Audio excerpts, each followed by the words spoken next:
just start being obedient and doing the little things, because the more obedient you are at the little things, like the easier it gets to do the big things, and because it can start to get pretty scary. You start to do these big things and you kind of shrink back and get comfortable again. And you're like, okay, like, I don't know if I think this is good for the rest of my life. And schedule it. It's just like Yes. when I work with women who need to start exercising and don't want to, because I think really pretty much most of us don't want to. You can make it a habit and you can learn to love it like I do, but I love the way that it makes me feel. I don't necessarily love it.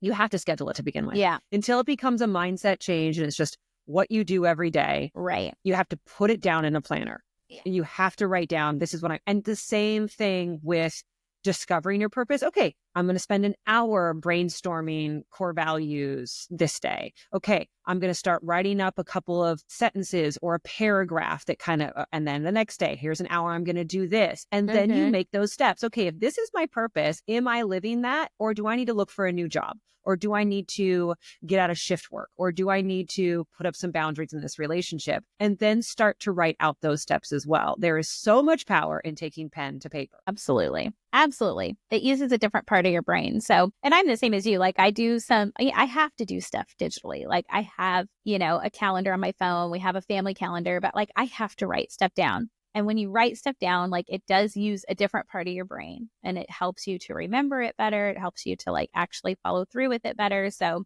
yeah, that's super important. And doing little, I remember one of my coaches called it mastery experiences. So people can try to like change their mindset, right? And they'll like, oh, I wrote my vision statement and I'm going to read it every day, like, which is great.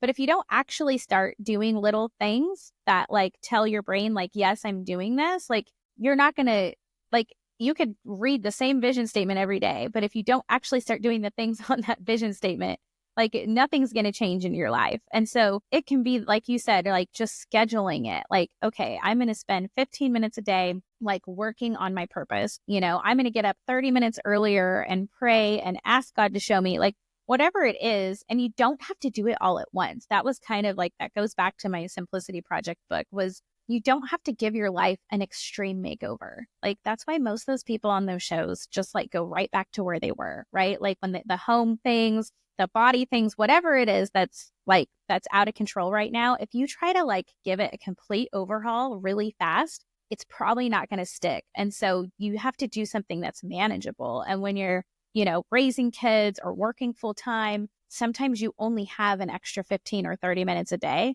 And that's going to be better than not doing anything at all.